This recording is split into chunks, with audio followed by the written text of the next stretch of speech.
Yeah, Jimmy, you missed a lot. I'm telling you, Captain Gordon and Ozaki need to tighten security around here. The Shobijin are bringing their own bodyguards with them when they visit now. I don't blame them either. But what I still can't believe... I asked Gary if I could at least tell you, and he said that was okay. But the Church of Mothrianity's weirdo leader? He's Gary's twin brother. You were weirdly prepared to play that. He already told you, huh? Okay. But did he tell you how it happened?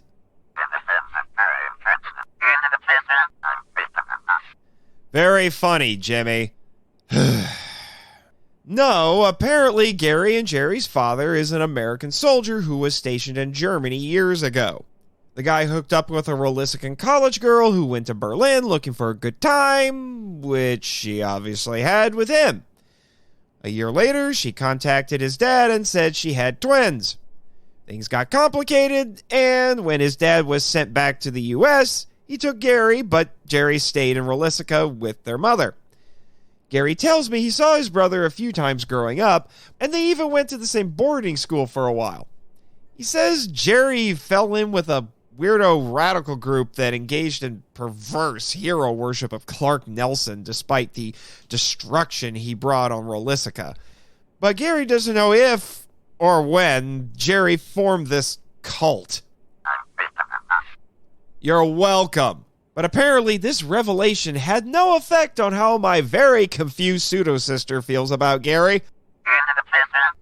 She doesn't know. Tell me about it. If she ever figures herself out, she might be dangerous. Regardless, let's hope Mr. Most Ridiculously Pretentious Name Ever and his not-so-merry band of weirdos stay in Rolisica. Anyway, before John gets here, I'll check my email. Did you see this, Jimmy? Mr. Gold just sent out a press release saying the island's beaches are closed today. But it doesn't say why. Odd indeed.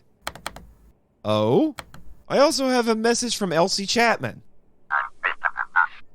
It says she wants me to meet with Heed on the beach later today. She says they have something confidential to show me. It says you can come too. That's what you get for buying from AliExpress, my dude. Did you actually take Kaiju Kim's advice and start using that hunk of junk Mogura for Uber rides? So now the name does have a double meaning. Although the scale tipped in favor of one over the other. Oh well, it's honest money. Alright, Jimmy, send John in. And play nice!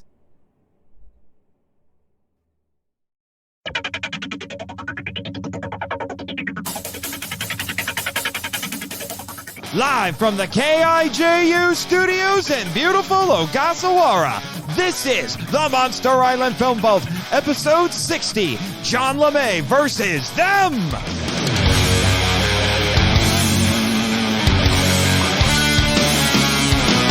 Hello, Kaiju lovers, and welcome to the Monster Island Film Vault, a podcast seeking entertainment and enlightenment through tokusatsu. I am your host, Nate March, and the film curator here on Monster Island. Yes, and that's my intrepid producer, Jimmy from NASA, who, for once, apparently, didn't get himself into quite as much trouble with the guest today, which is kind of funny because he has a little bit of a history with my guest today, which is also interesting because today's movie has close ties for him because he hails from the state in which the film takes place. And yes, I am talking about about a man who gets referenced in basically every episode I do, that is Kaiju and Tokusatsu scholar John LeMay. Hey, Nate. What's going on? It's going great. It's going great. I'm glad to see you here. Well, it wasn't easy. Today there's a lot of hoops to Mhm. jump through. Jimmy was convinced that I hadn't had my Matango booster yet, but I had. It was Oh. a whole thing. And then we had to argue for like an hour whether you had to eat the mushrooms to get it or if you can breathe in the spores. And it was, it's better. Yeah. It's Yeah. better to argue in person than online, though. I'll say that. Well, most definitely. I may have to put you in contact with Dr. Dorif. He's our resident Matango expert. In fact, I think he's the only guy who has gone back to Matango Island in the last, well, we're pushing, 60 years now? No one else has the guts to go there, but I'm not sure. I feel like he's basically been become immune to the Matango because he's been around them so much, but I also think he went insane because of it. It's kind of weird. Yeah, it's definitely. a trade-off, I guess. So if there's talk about boosters and all of that, given the state of Dr. Dorf's mind, I think I'd be a little hesitant. Well, it's too late now. Yeah, it is definitely too late. Oh, you got a cough there. I'm a little worried. Yeah. Oh, calm down, Jimmy. I don't think he's going to be spreading anything around here. Except knowledge, right? I don't have any of that today either. I know like next to nothing about them. About them? Them? Yeah. Because that's how you have to say it. Okay. That's the only cool thing I can tell you about the movie is like when you watch it, obviously the whole thing's in black and white except for the title is in blood red letters. And that's because for a while they were going to film it in 3D and in color. And instead you just get that color title that kind of looks like it's in 3D. And then they have a few shots that you can kind of tell might have been staged for 3D and they just didn't do it. And that's literally all I got. Sorry. Well, this is either going to be a very short episode or... well, I guess we'll have to find out. Now, you do have some firsthand knowledge, like I said, because you are from New Mexico. In fact, you live in Roswell. That's a fun fact.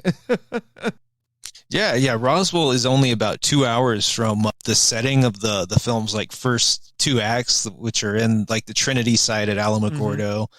So, I've driven by there quite a bit. I can tell they did not film it there, but I'm not one of those people who gets all angry that the movie's not realistic because had you filmed it at Trinity site, it would just literally be white sand with no cactus or vegetation. And that opening shot, where they're in the plane and they sight the little girl, I feel like it's better with the big cactus around her because she kind of blends into them. So, again, I'm not one of those purists, I'm more practical, so I can see why they shot it. I assume in the deserts of California where they've got those big cactus. So, but yeah, it is set in my neck of the woods, which is one of the reasons why I really like it. Well, we're jumping ahead of ourselves a little bit there because first things first, I need to let everybody know that this is part of MIFV's season theme this year, which is America, America, America, America, America, America, Ameri-kaiju.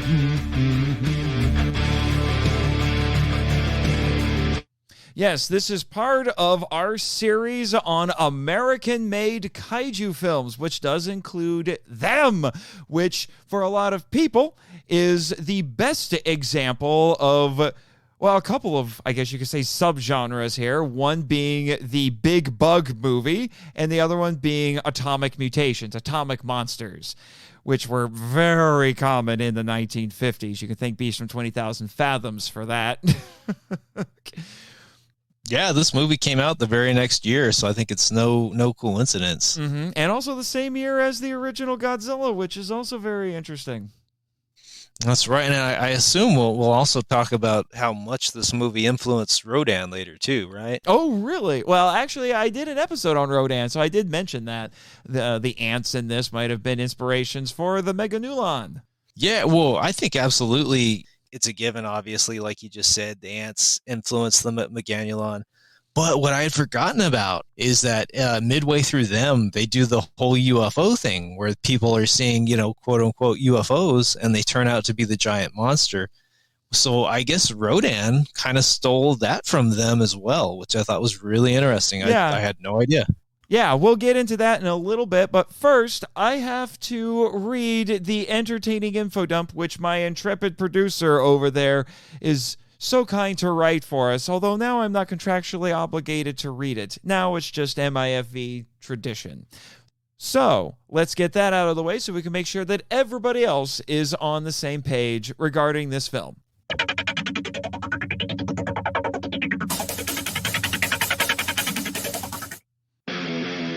The giant Camponotus vicinus are a vicious and warlike colony of huge ants mutated by radiation from atomic bomb tests.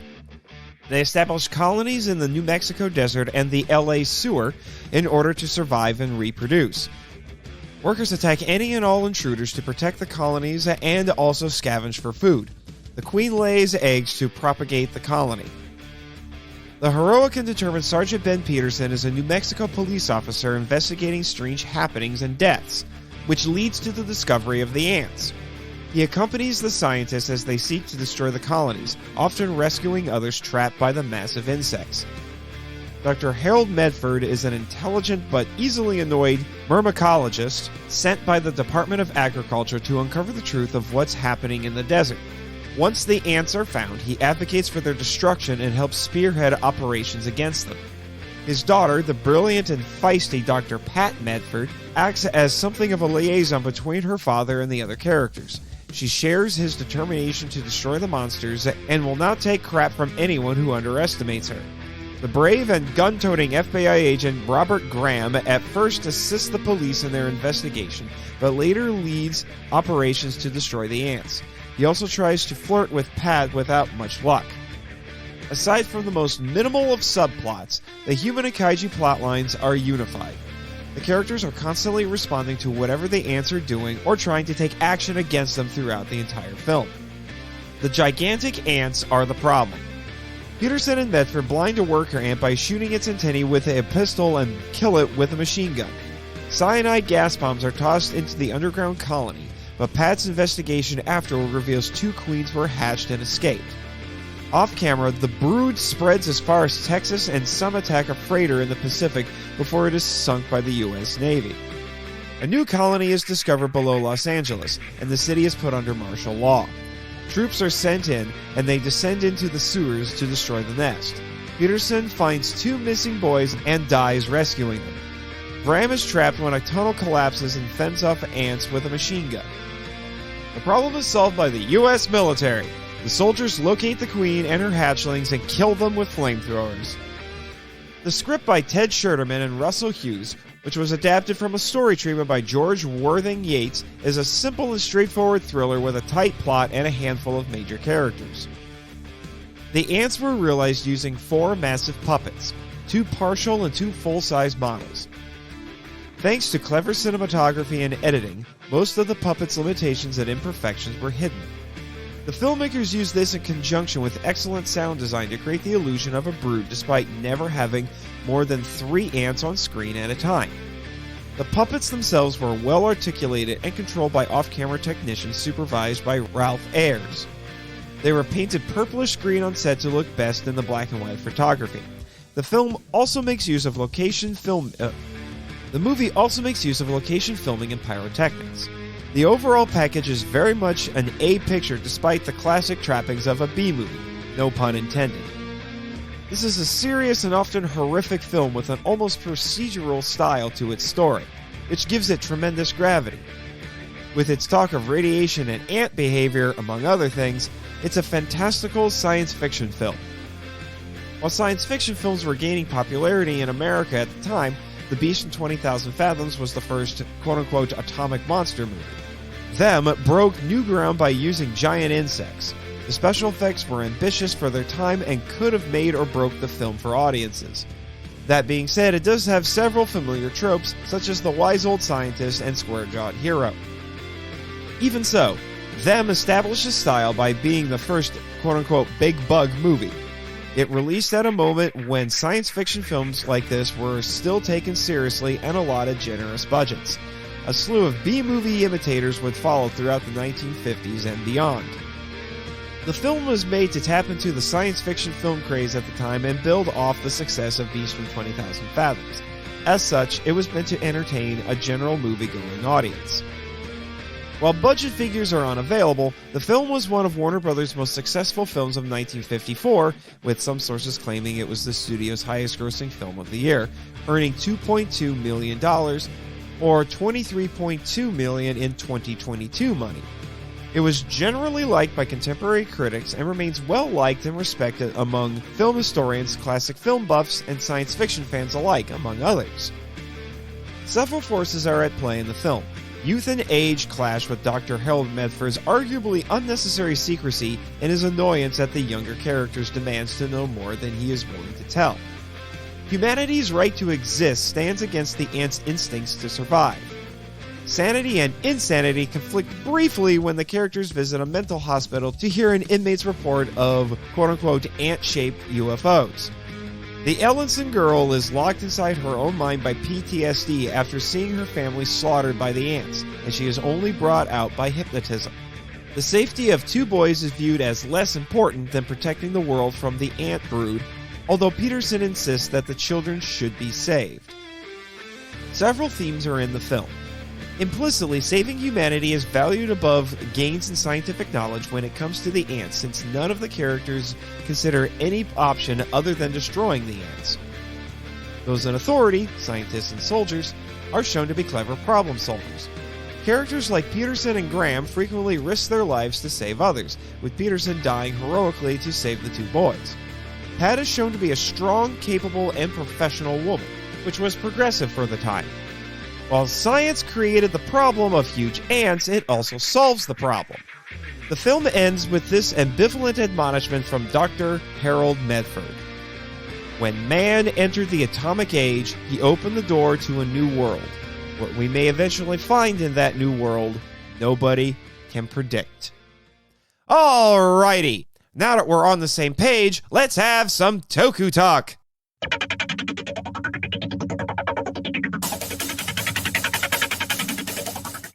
Alrighty, so we'll start off with that. I actually did make note of that, John, that you were talking about the whole UFO thing, like in Rodan. I can't help but wonder if the same incident that contributed to that also contributed to this film as well. I'm sure you've heard about it, the Mantell UFO incident. Oh, yeah, I didn't think to connect that with them, but yeah, that could be. From 1948. If you want to learn more about that, listeners, go and listen to my episode on Rodan, which was just a couple episodes before this with Kaiju Kim. We did talk about that.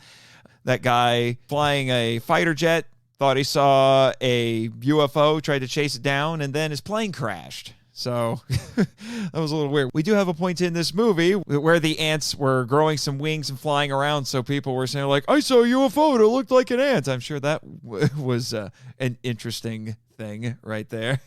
Not often that you hear UFOs be described as ants. Not or pterodactyls, but, you know. Well, pteranodon. Yeah. Pteranodon. See, I caught it before Jimmy did. It's a good thing I caught it. Yeah, because he would have reminded you. Rodon, Pteranodon. Yeah. You're slipping, man. You're slipping. I just realized I forgot to mention. I'll mention it now. The Toku topic for today. The Toku topic is going to be American nuclear tests in the 1940s and 50s, which you can share a little bit about us because, again, you have connections to it because you live in New Mexico. So my apologies for failing to mention that. I am so you're slipping as the scholar and I'm slipping as the host. Can you tell? It's just it's the Matongo. I guess we're all getting a little bit of it today. No joke. No, I did have Matongo, and I got the Matongo brain fog. Even though I got the Matongo booster, I still got the Matongo. And the brain fog though does kind of mess with you. Oh, man, yeah, that is very true. Oh, man. Whew. But anyway, I'm going to get this joke out of the way. I'm just going to get it out of the way. I can't help but wonder, this joke's not original to me, but I can't help but wonder, you remember that Jordan Peele movie that came out a few years ago called Us? No, I've never seen it. I haven't seen it either, but it's a thing. I'm waiting for that weird crossover movie with this called Us versus Them.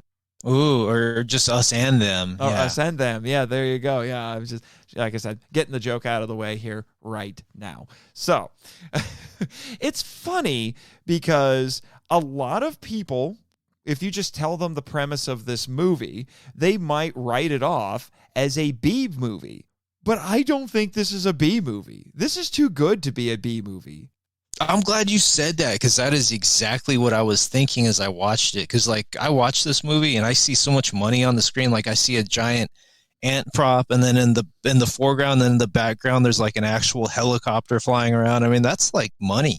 Yeah, there's money for sure being invested in this. And just the whole production is just too good to be a B movie. It might be, you might consider it a B movie plot, and there were imitators for this. What was it? What's the one with the giant grasshoppers? Remind me. Yeah, Beginning of the End. Beginning of the End. That's what it was. Yes, yes. So there were B movie imitators. Recently, I wrote an essay for a guy who's publishing a book about giant bug movies, and he had me write it about the monster from Green Hell. That's a B movie. Yeah, I did one of those too. I think I did like Son of Godzilla and Destroy All Monsters about Kumanga. Yeah. Ah, okay. So, yeah, but this is too good for that. This is much too good for a B movie, which is kind of weird. It's kind of, I guess some people might call it a big budget B movie, but the acting's too good too. That's the thing. Everything about this is just too good. In fact, this is also a little bit atypical, I feel like, compared to a lot of B movies. Yeah, absolutely. I mean, because again, that was the first thing I thought when I watched it is people call this a B movie, but it's more of like whatever our modern equivalent would be. Like, I don't want to use Moonfall as the example just because people kind of make fun of Roland Emmerich, but you know what I mean? Like, it's like, it's like one of our big movies today, but just in 1954. Well, and it's, the other thing is that this movie takes itself very seriously. If they made something like this now, they'd be winking at the camera all the time because, like, we know this is silly, right? Giant bugs. What are the ants going to do? Ruin a big picnic? You know, but there's none of that. Yeah. There's none of that. Although that would be funny. The ant. I wonder, because we do have some giant ants here on the island. I wonder if they do try to ruin picnics for Godzilla and Gamera and all the rest of them. Yeah. And you know, the other thing, too, I was thinking as I watched it, you know, for a movie in 1954, it was almost the start of kind of what you'd call the gross out horror genre. Because, I mean, it is gross when they go into the nest and they've got the egg husks and then... Yeah, this is genuinely horrifying at points. It really is. Like, I feel like, for me, I think one of the images in this film that is just branded upon my brain, and I will never forget it, is when they're flying over the entrance to the first nest, and you see one of the big ants standing right at the entrance to it, and it has a rib cage in its mandibles, and it just drops it. You just see this mountain of skeletons at the base of the entrance. I'm like, oh, good Lord, that is genuinely terrifying.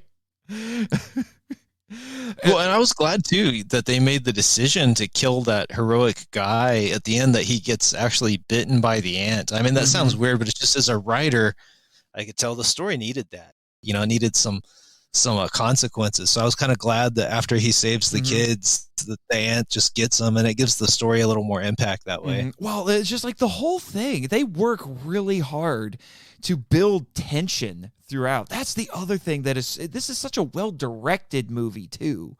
Yeah. I need to look up the director here really quick, but he did a marvelous job here, especially like that first act, that first 25 minutes, so much tension in this.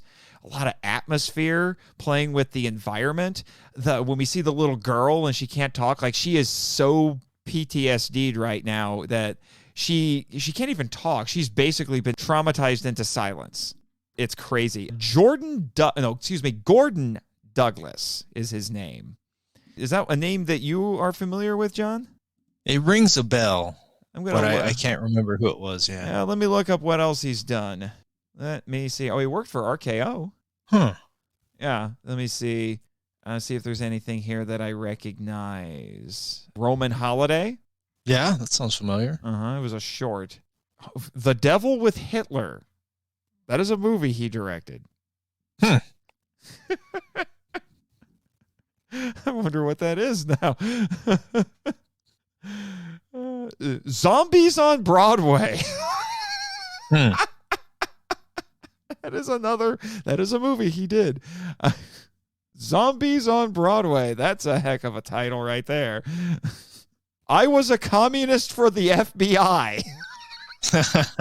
The Iron Mistress. Oh, my. Now we're getting to stuff he did after this movie. Robin and the Seven Hoods.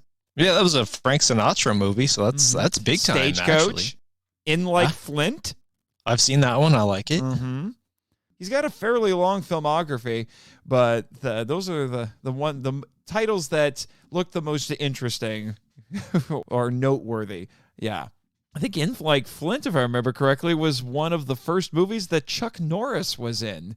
He was he was just a goon in it. He gets beat up by the hero, but we all know Chuck was letting him win, obviously. Oh yeah. Totally. Just he's totally letting him win. But anyway, what I was saying is there's so much tension throughout all of this. Lots of great use of atmosphere. The sound design, especially in that first act, is great with the wind in the desert. Now, I confess, I've been to a lot of places, but I have not been to your neck of the woods, John. Is that what desert wind actually sounds like? Yeah, and we do get a lot of wind. I mean, I'm lucky in where I live. I'll never have to endure a hurricane. We really aren't likely to get tornadoes here, but we do have, I believe the technical term is haboob, which I think comes from the Middle East, but a haboob is like a big, giant windstorm, sandstorm that just blows your house all night long, and yeah. Yeah, so so they use the wind to create some atmosphere, and then we have the noise. That's the thing that's great. I can't help but wonder if Spielberg didn't see this movie and that was an influence on how he did Jaws. Because there's a little bit of a kind of a minimalist approach to this. Because did you here's a fun thing, John. I don't know if you noticed this. Did you notice you never see more than 3 of those ants on screen at once? I just assumed that was a budget issue, but I mean, that's kind of like Bruce the Shark. Yeah, never worked. Yeah, it's partly a budget thing. Partly because of budget.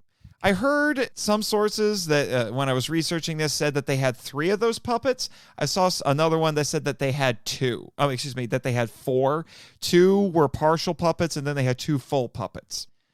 So they had to be very strategic with how they used them. But apparently you never see more than 3 of them on screen at once. But the actors are working so hard selling you on the fact that this is a whole swarm that you forget that you only see 3 of them on screen at once. Yeah. And then, like I said, the sound design. Good grief, that sound design. That noise is just nerve-wracking. I don't think your garden variety ants make noises like that, but then again, they're so small, we probably can't hear them. Yeah. Here's what's nuts, because I was like, how in the heck did they make those sounds? They made the sounds by using bird calls.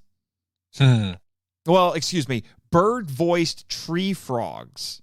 They mixed them with bird calls. The wood thrush, the hooded warbler, and the red-bellied woodpecker. And according to my source right here, they recorded all of this at Indian Island, Georgia, April 11th, 1947. At the Cornell Lab of Ornithology. Some very old school Foley right there. Just mix a bunch of stuff together. Yeah. You're surprised how often they do that. Some people, unless they're really hardcore fans, may not realize that if you pay attention, the T-Rex roar in the Jurassic Park films, there's a baby elephant in there. Yeah, and I remember the sound mixer for the American cut of Godzilla 2000 was saying how he put like his baby daughters like coos and ahs and stuff into the aliens. So yeah, they do a lot of that. But yeah, and like I said, just so much tension throughout. There's a mystery. There's a lot of mystery in that first act as well, because we don't know what's going on. Now, obviously, the poster is telling you, and the trailer for this movie made no secret. You're getting giant ants. No question. But they still let there be a mystery because nobody knows what's going on. It's almost like a police procedural at the beginning. We talked about how this is such a serious film. It feels like a police procedural at the beginning. Yeah, don't you feel like Tarantula like straight up copied it whenever it came out? I don't remember how many years apart they were, but I mean, Desert only a Body, few, and actually, only a few. That was something when I was putting together the list of movies to cover for this season.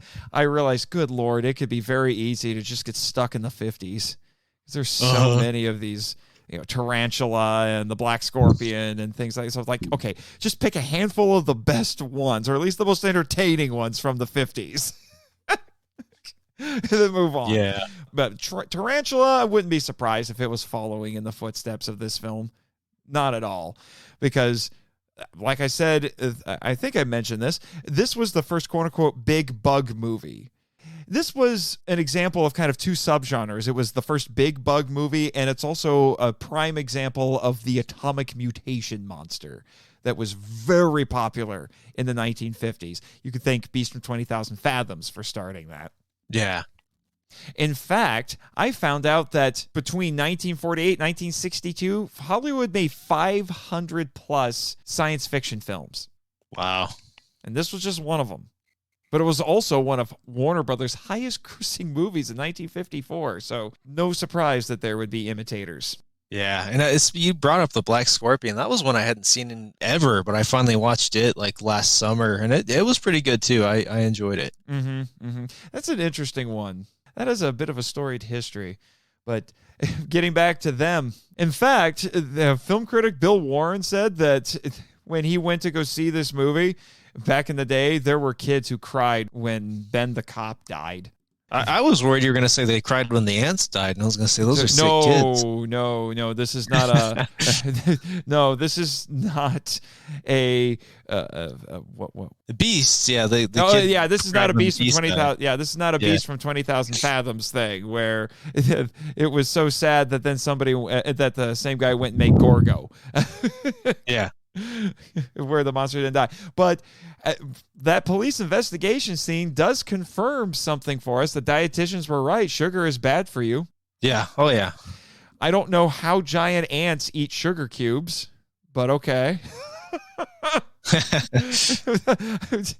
would think those would be a little too small for giant. Yeah, I had that same thought. Yeah, but whatever.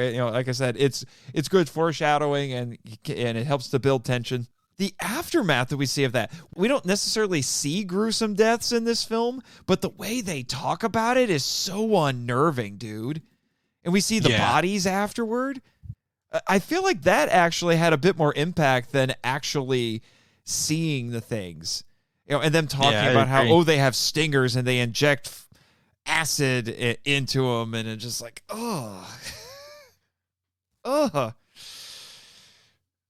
I don't want to think about it. But I know apparently the kids were sad about Ben the cop, but I mean, he did turn the lights off. Probably not the best move, dude. If I forgot about that part, yeah, that's true. Yeah. Although I did write down here, when they were talking about whatever it was that they were doing, because they're talking about how the trailers that they were finding that were wrecked were getting destroyed from the inside and not the outside. And someone made a comment about how he one of the cops that they found who was dead, that cop, Ben the cop, had unloaded his gun, and they said whatever he was shooting at, it was quote unquote armored like a battleship. And I just wrote my notes. Was it as big as one? A little preview of things to come. And then, did you notice several of our cast members don't show up until a little ways into the movie too? Yeah. Who does that? Apparently this movie, our main character actually doesn't really show up until about 17 minutes in.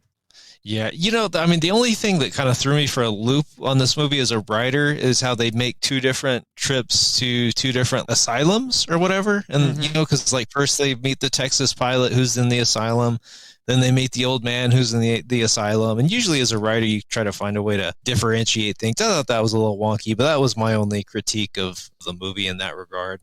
I just thought it was interesting because we had several characters who were important characters don't show up later, including Pat, Dr. Pat, who it kind of fits into a lot of the usual kind of 1950s science fiction tropes, but she's also very atypical.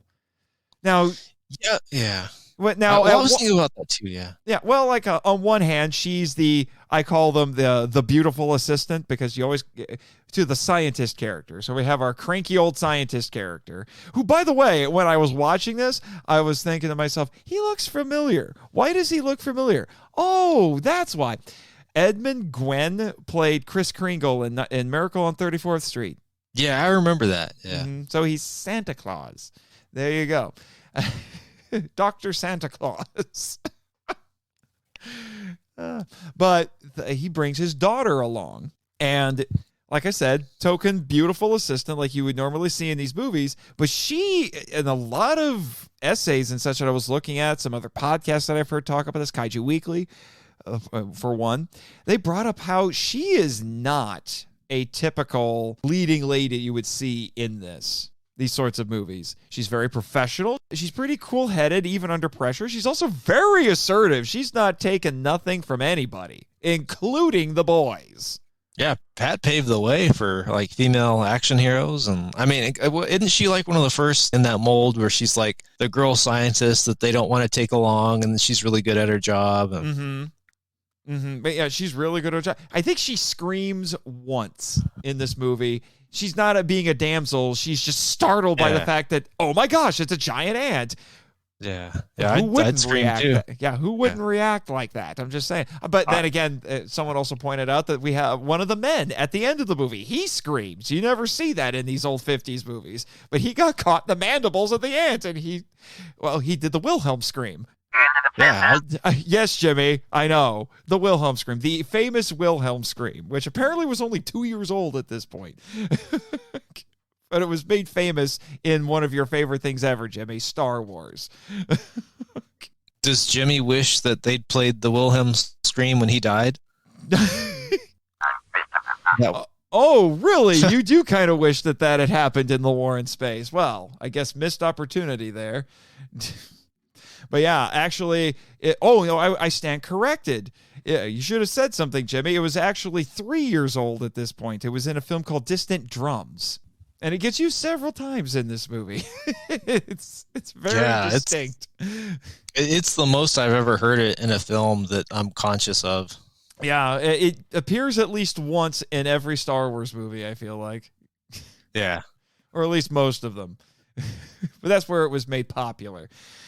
But yeah, anyway, so yeah, very good at her job. She talks back, man. She talks back. She actually says, like, guess what? I'm an expert. You need to listen to me. Oh, I'm going down into the nest with you. Oh, also, you with the American flamethrowers.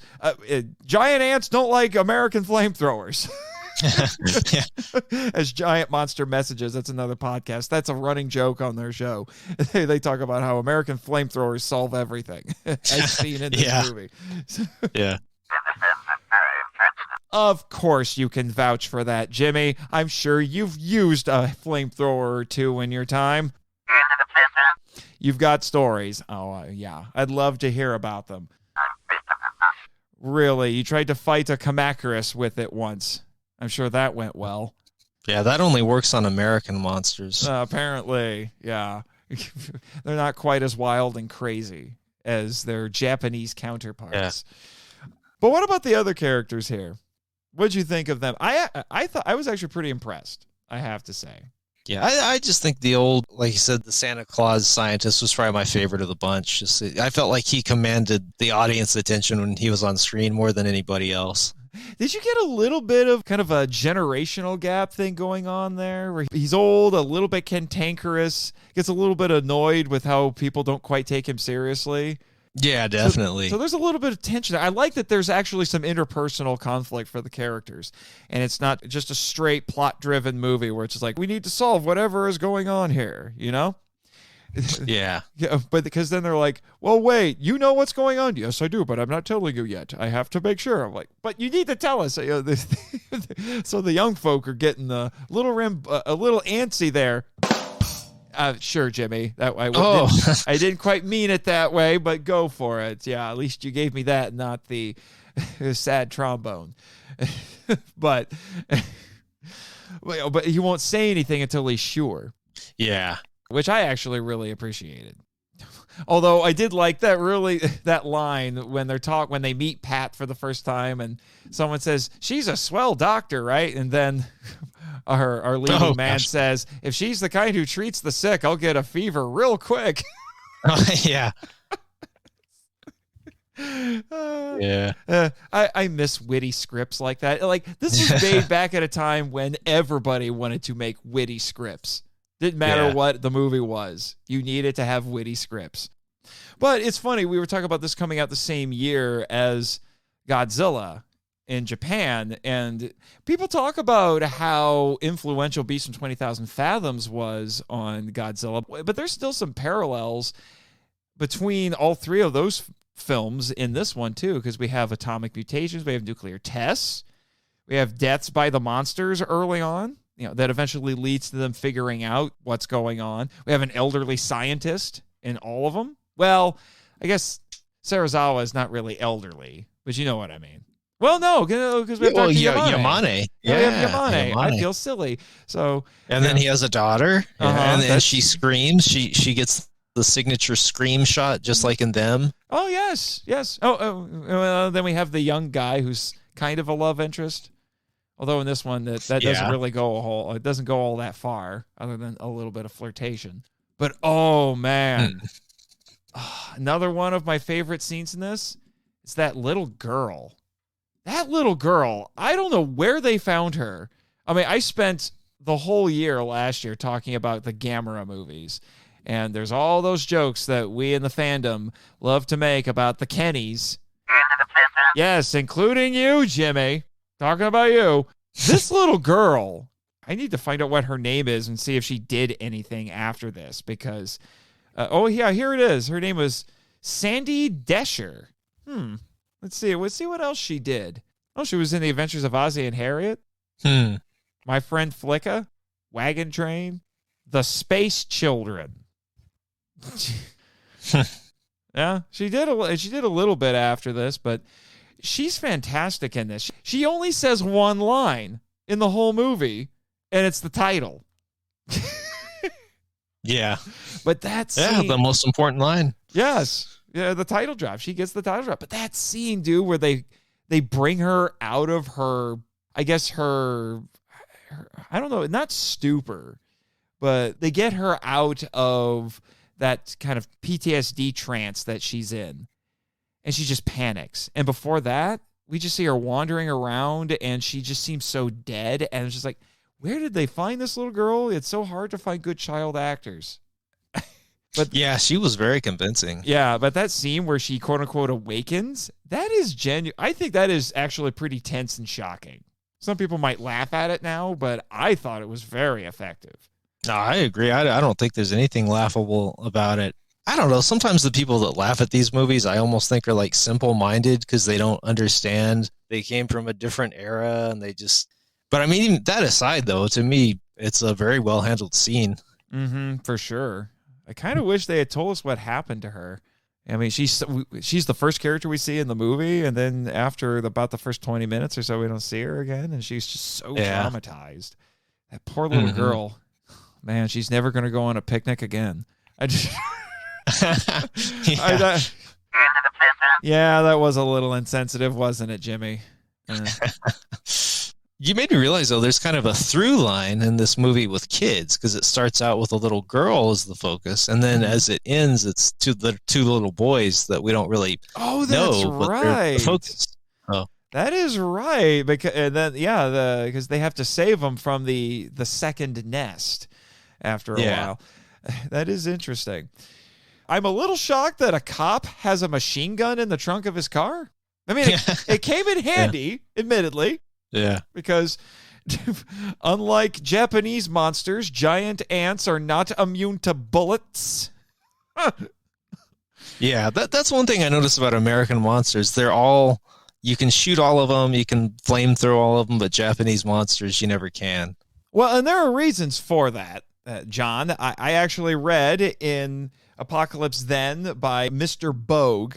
He talked about, they had a whole chapter dedicated to that, and it all goes back to cultural attitudes, because this is very much a Cold War era movie. It's tapping into a lot of anxieties related to the atomic age, but for Americans, it was a bit more of a distant thing. It was a hypothetical, whereas the Japanese experienced it firsthand. So you have something like this, and this is a little atypical, because in most American monster films, giant monster films from the 50s, like Beast from 20,000 Fathoms, the monster is a localized threat. It comes into New York and it's causing problems in New York. Whereas in like Godzilla and a lot of Japanese kaiju films, they end up becoming potentially worldwide threats. And that again goes back to the attitudes toward the bomb. And that's, the idea in here that some were arguing was that even with something like them, with the Americans handling it, it's the idea that, this can be contained and the Americans can handle it. Does that make sense? Yeah. Yeah. And good point on Mike's part. Yeah. And that's why they tend to be a little bit more detached. The monsters are more naturalistic, while Japanese kaiju seem to kind of border on divine almost, or at least they have legends attached to them that make them seem like more than just simple atomic mutations. Godzilla in 1954. There's the story from Odo Island about this godlike being that they were sending, they made virgin sacrifices to by sending them out in a boat and things like that. And we don't know exactly if that's entirely untrue or not. Mm-hmm. Yeah. And the other thing was that American films, when they used radiation, the radiation was used to make things that were natural unnatural. So these were ants that were made huge by radiation. So that made them unnatural. Up until a little bit later in Japanese kaiju films, they didn't necessarily do that. Now, they did that later with Godzilla, where he was a mutated dinosaur. But in the original films, he wasn't. He was supposed to have been awakened. Yeah, I prefer that origin story, the first one, that he's just awakened by the bomb. I like that better. But, and I know we're kind of jumping around about this, but it's since we're on the subject, I'm going to bring it up. Like I said, this is very much tapping into Cold War anxieties. Because most of us, you and I, don't really remember this because we're way too young to remember this. But the whole idea of just this looming threat of nuclear annihilation at every moment had to have been nerve-wracking. And you see that reflected in particularly 1950 science fiction from America in the 1950s. Yeah, there's a lot of science fiction films that tapped into different facets of those Cold War anxieties. There were Invasion of the Body Snatchers, just to use an example. That was tapping into things like the Red Scare and McCarthyism. This idea that anyone you knew could be a Soviet spy. This is a different facet of it. This is the anxiety related to nuclear power. The movie actually ends a little bit ominously in that regard. There's this sense of wonder, but also a sense of uncertainty, because we really don't know what's going to happen after this. It's a bit foreboding. The old scientist man talking about how, because someone asked, do you think there could be more of these ants? And he said, I don't know. I'm paraphrasing here. It's like, I don't know. When man opened the atomic door, who knows where, what he was opening it up to, basically. Yeah, that was an awesome closing line, and that's another parallel that you're looking for with Godzilla. How Yamane says maybe there's another Godzilla. So, yeah, as long as there are nuclear weapons, I think he said basically, as long as there are nuclear weapons in the world, we may have another Godzilla arise. And Bogue talked about that as well, about how the ants are like nuclear weapons. He said they multiply quickly. Nuclear weapons were being produced quickly at that point. They could wipe out humanity within a year. That isn't a line in the movie. Nukes could theoretically wipe the world out very quickly.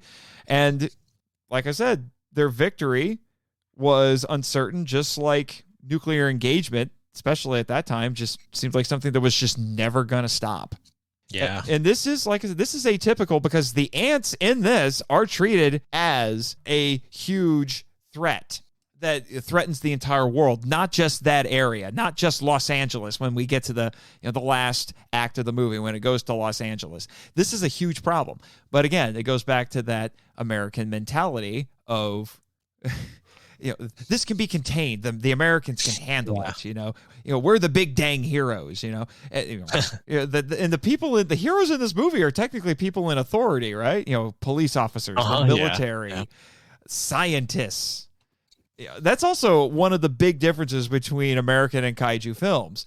Yeah, they'll revere scientists for sure, but the military, they're a little more ambivalent. Yeah. The military never really solves the problem in a kaiju film, Japanese kaiju film. Not unless they get help from scientists. Yeah, here's the line I was talking about. When man entered the atomic age, he opened a door into a new world. What we eventually find in that new world, nobody can predict. Yeah, I wish back then they were a little more savvy on shared universes and they could have just... Well, I mean, I guess Tarantula was Universal and them was Warner Brothers, but I mean, my train of thought, it'd just be kind of cool if they did sequels to them, but it was just different bugs or different animals, because, I mean, they basically did it anyways. Mm-hmm. In standalone movies.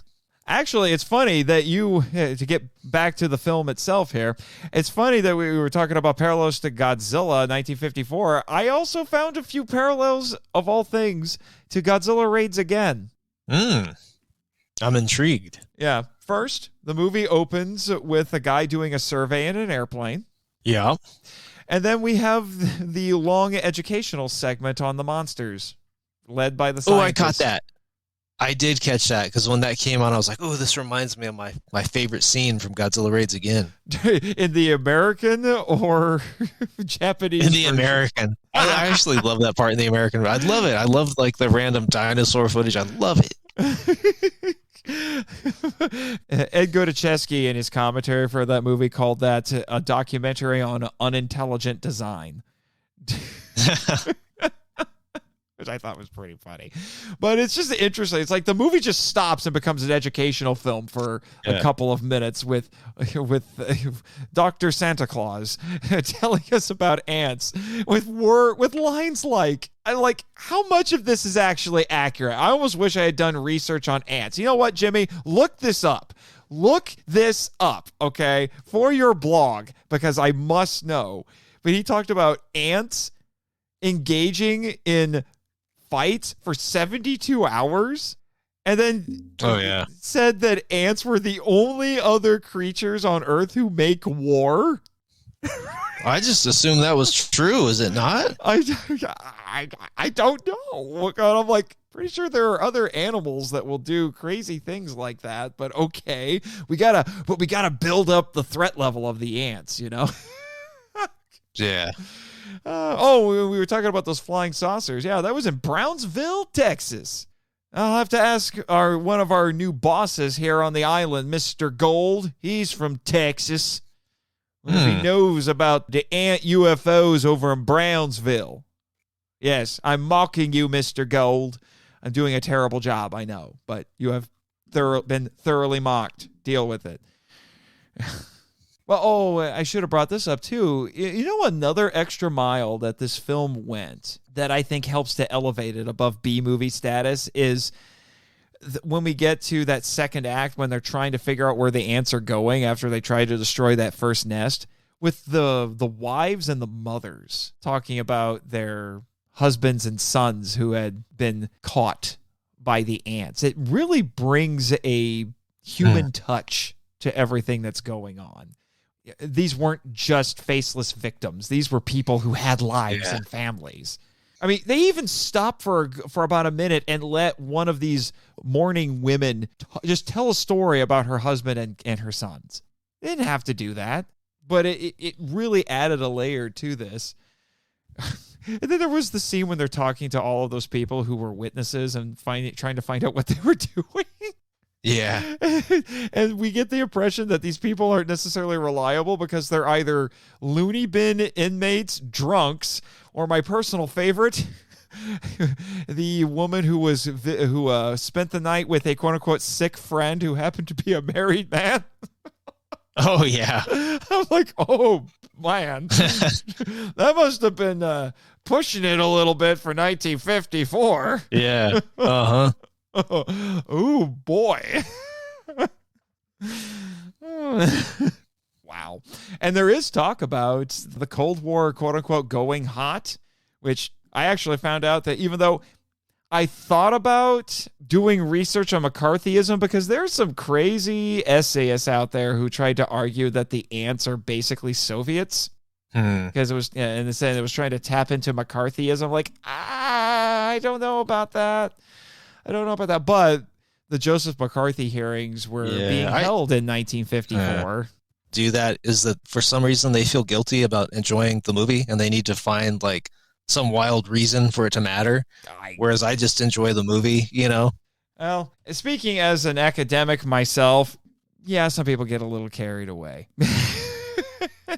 Yeah. I'm like, you know what? Sometimes an ant is just an ant and a sword is just a sword. Okay, guys? Yeah. I mean, a giant ant is just a giant ant. Although there were some that tried to argue that, yeah, they were basically Soviets because they were operating with, you know, a hive mind, and there was a bunch of them, and like there were so many parallels that they were trying to draw. Mm-hmm. Well, and that's like the Indiana Jones and the Crystal Skull. The villain talks about the hive mind, and so that's interesting. Yeah, I see it right here. Because it said that they were supposed to symbolize the quote-unquote communist foe because they were, quote, ruthless, cold-blooded as an insect or reptile, utterly strange. Even when so far as say they're more machine than creature. And then the essayist made this joke about how one of the ants actually flips over, and if you watch really closely, you can see the mechanical bits underneath. No, I didn't notice that. Yeah. Quote, they are strong, smart, aggressive, collectivist, and impeccably organized. They communicate via an eerie keening that sounds almost like sonar. Their gleaming carapaces evoke the technology of war. Or they're just giant ants. Yeah.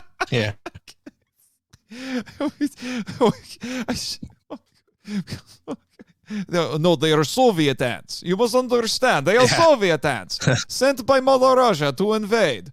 They are not born in New Mexico desert. No, they come from Chernobyl. But before Chernobyl blow up, that's why it blow up. They making ants in laboratory. That's why they explode. We don't want anyone to know. Radioactive ants. You're incredibly good at keeping that accent. I mean, most people can do it for a few sentences, but that was the whole way through. That's good. Well, in Mother Russia, giant ants ruin picnics. Then we step on them and go back to eating. Yeah. We know next is going to come the rumors that Nate's actually a Russian, so I'd watch it. Yeah, well, and Russia's in the news right now, so... Yeah, but we're not a political podcast. We're not here to talk about that. But I got to. Russia in the news. Putin, Vladimir Putin, who is a James Bond villain in real life. I mean, anyway. Yeah, some of that might need to get edited, Jimmy, or maybe I just won't care. Everyone here on the island is hearing it, so moving on. Another great atmospheric bit when we get to the end. The ants on their shadows on the wall. That was really good. Mm-hmm. Yeah, it was really good. And this is another. But this is a major difference, even from Beast from 20,000 Fathoms. And that is our scientist is prioritizing world safety over science. There's never any talk from him about, no, we can't kill them. They are a scientific discovery. They must be studied. No, he's like, no, if we don't wipe them out, they're going to wipe us out. Yeah, I like that about his character. I was like, heck yeah. Yeah. And it's really claustrophobic at the end, too, when they're going around in the sewers. Trying to find the kids and then make sure they locate the nest so they can properly blow it up. Yeah. They got there too late before.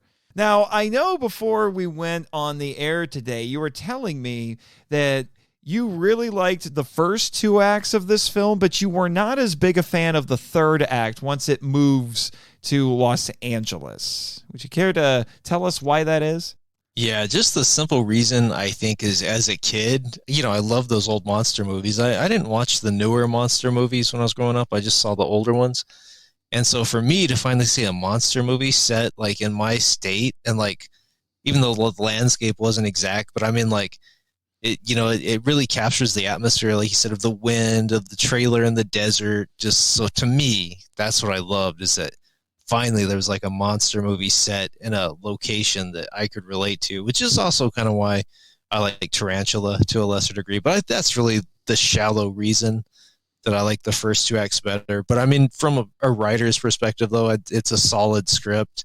And I think they made the right choice to set the end of it at a different location. And I do think the tunnels beneath Los Angeles is a really good setting. And so, yeah, but that was the only reason. Just I enjoyed the visuals and the setting. Mm-hmm. Even though you did say that it's not filmed in New Mexico, because it doesn't look like New Mexico. No, yeah, definitely a California desert. But like I said, that's okay. I'm a more of a practical person. Movies need to make money, so I get it. Mm-hmm. Well, I mean, they passed California off as South Korea, so passing it off as 2 states away. I mean, yeah, not nearly as much of a stretch. But no, I did have a few quick little bits of information I wanted to share with everybody before we move on to the Toku topic. But, you mentioned already about, the 3D and that it was in color. And I think some of the home media releases don't have the color title, but it's very striking when they do have it. Yeah. And, there are some bits you can tell where it was meant to be in 3D, like when they're shooting the flamethrower toward the camera. That was meant to be for the 3D. And it was Eastman color that was working on that. Yeah, I want to say when I saw it on VHS, which is the only way I ever saw it, it was just black and white. So when I saw the colored titles, now it struck me as different for sure. But here's something for you. And this is actually something that a lot of people don't quite realize, especially when you're talking about genre pictures or even genre television that was still being filmed in black and white. Those actually were not just the normal colors, like what they were supposed to be. No, they actually made them completely different colors to make them look better in the black and white photography. Like I've heard stories about how if you were actually on the set of The Munsters back in the 60s, it was the gaudiest looking set you would have ever seen because they had to color it ridiculous colors to make it look good in the black and white. Same thing was true of the giant ant props. They were actually purplish green. Wow. So just think about that. I don't know if those props are still around. Look that up too, Jimmy, while you're at it for your blog. But I bet they would. They're probably some of the ugliest things you've ever seen. Purplish green. Now, and I mentioned how there's a bit where it gets flipped over and you can see the mechanical bits. Apparently that gets obscured in some of the DVD releases. So I guess they try to edit around it. One of the best shots in Jaws 2 is ruined because the shark's got his mouth wide open, and it's an amazing shot because he almost eats one of the teenagers on the raft, but like you can see the mechanics inside the shark, and they didn't remove that from their Blu-rays. So I'm interested that they might have done that for them, but not for Jaws, which is a more recent film. Yeah, that's interesting. And I also found the name of the supervisor who was in charge of the puppets, a guy named Ralph Ayers. We might look at these effects and think they're quaint, but this actually got nominated for the Best Special Effects Oscar. Yeah, I think it had solid effects for 1954. Yep. It lost to 20,000 Leagues Under the Sea. Think of that what you will. Yeah, maybe it's just because it was in color. Maybe that's what gave it the edge, but who knows? Maybe. But it did have a giant squid, and it was a Disney movie. Yeah. And, they shot that giant squid at sunset initially, and it just looked really awkward, and that's why they redid the whole scene in the rain. So if you have the DVD, you can watch the sunset version. So since, I didn't add anything unmade on them, I figured that's the unmade thing I can mention on 20,000 Leagues. Yeah. Fun fact, Leonard Nimoy, Spock himself, has an uncredited bit part in this. He is an Army staff sergeant who reads a news story. on a teletype machine, and I suddenly want to go back and watch that again to find him. Yeah, I didn't see Oh, him. of course you saw him, Jimmy. Of course you did. Yeah, trying to one-up me over here.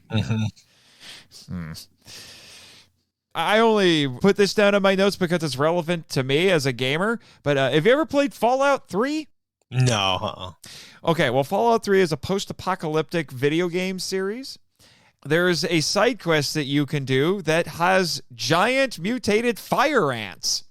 I remember trying that side quest out once. The ants killed me very quickly. I was upset. So in this case, it's the fire ants, and they actually breathe fire. So they were the American flamethrowers. Yeah. So it's like, we have mutated further. Now we are the flamethrowers. You could say they upped the ante. Wow, John. Wow, I'm proud of you. I don't care what. It doesn't matter that Jimmy played the sad trombone for you. I am proud of you. But the title, this is great. The title of that side quest is called "Those." Oh, that's funny.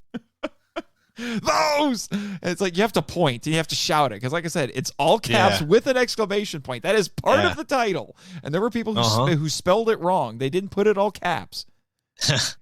It was like, you're doing it wrong, man. You're doing it wrong. There's talk about cloud seeding in this, which is kind of interesting. Talked about cloud seeding in my previous podcast life, but it's just a throwaway line here. It's like, really? You guys could just cloud seed and make rain? Okay. Sure, guys. Yeah, it's good to hear. Yeah, I've got a few more notes here that are talking more about, like the social conventions and how it, like, here's one thing, one line from one of the essays I read that said, in their vast visions of atomic apocalypse, B-movies crystallize American paranoia without questioning it. And it started talking about dehumanization and otherness and things like that. He said this was an inadequate response. And again, I just look and it's like, I think you're kind of missing the point. Yeah. You're really missing the point, guys. Yeah, but there was also this interesting quotation I found from a French film director named Francois Truffaut, who said, quote, "When a film achieves a certain success, it becomes a sociological event, and the question of its quality becomes secondary." That's actually one of the more profound things that I've read in a long time when it comes to film criticism, because that's definitely true. Yeah. Yeah, if you get something that is big enough, people will completely overlook its flaws, and I think we've seen that happen a lot. And then you have, people, and then you have people like me or even you, John, who, we're like, you guys not notice the issues that this has? Yeah. Really, guys? You ignore that? I know a few other people who are kind of like that too. And then I'll end on this, even though that'd be a great thing to end on for this segment. But I did want to bring this up here. It's interesting. It goes back to something we were talking about earlier. One of those things that's a little bit different about particularly American, I think, films from this era. A guy named Peter Biskind, who wrote about the genre in a book called Seeing is Believing, How Hollywood Taught Us to Stop Worrying and Love the 50s. He said, where science caused the problem, science often solved it too. It's kind of interesting. So science made these ants, and now science is fixing the problem. A little bit of a different approach compared to Japanese filmmakers. But speaking of science, let's get into the Toku topic.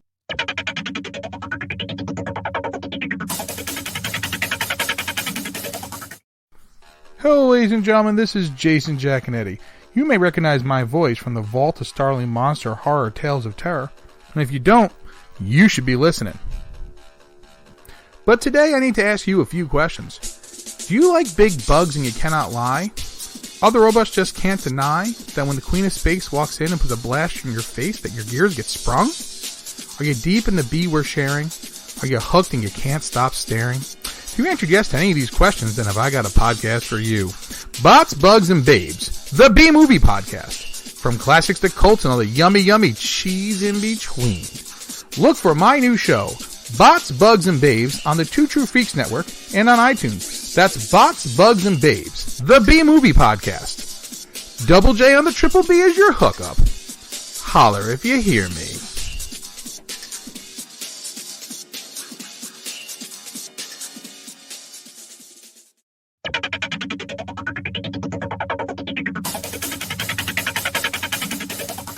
All right.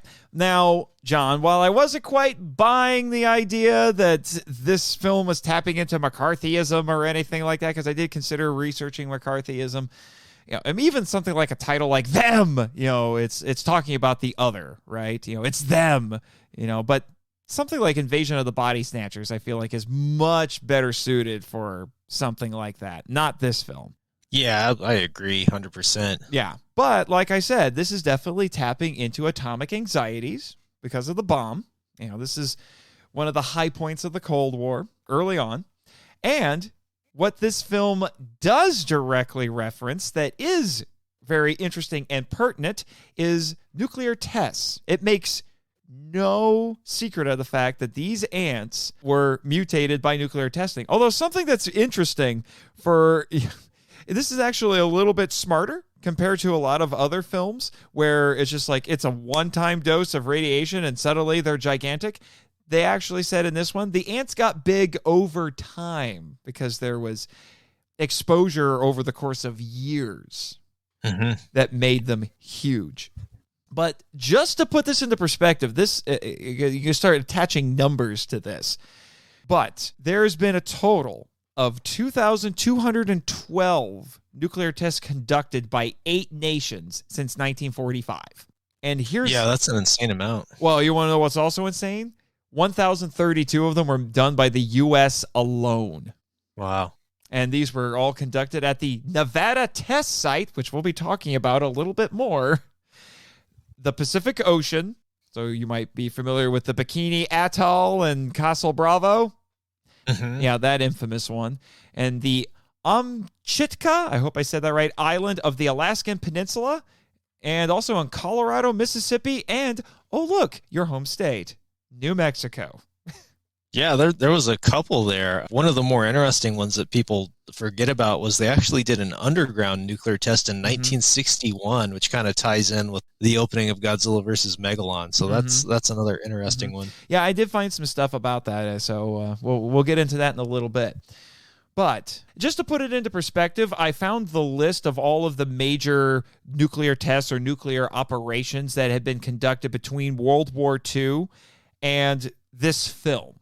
So I only went up to 1954 because those would have been the ones that would have been on people's minds most likely. So you had Crossroads, which was in 1946, Sandstone in 1948, Ranger 1951, Greenhouse in 1951, Buster Jangle in 1951. Some of these names, dude. Yeah. I'm telling you, some of these names sound like they could... I've joked before that nuclear test code names sound like they could be band names. Yeah, Buster Jangle. Totally. That sounds like the name of a like an oldie singer. Buster Jangle with the new hit song by Buster Jangle. And then Tumbler Snapper, and then Ivy. And I've got a few notes that are specifically about Operation Ivy and Tumbler Snapper and Ivy were in 1952. Oh, that's why Ivy was the first H-bomb test. So a hydrogen bomb, which is not the same as an atomic bomb. And I just had to bring this up just to make fun of my friend Michael. The code name for that bomb was Mike. And it had an explosive yield of 10.4 megatons, which was 400 times more powerful than the bomb used on Hiroshima. And then there was Upshot Knothole. That is a real name. And that was in 1953. So that probably would have been the one that was most on people's minds for Beast from 20,000 Fathoms, which had nuclear testing in it. And then obviously Castle Bravo, 1954, which has connections to Godzilla. You want to know more about that? Listen to my Godzilla 1954 episode. And also listen to the Beast from 20,000 Fathoms episode. We talk a little bit about some of that stuff too.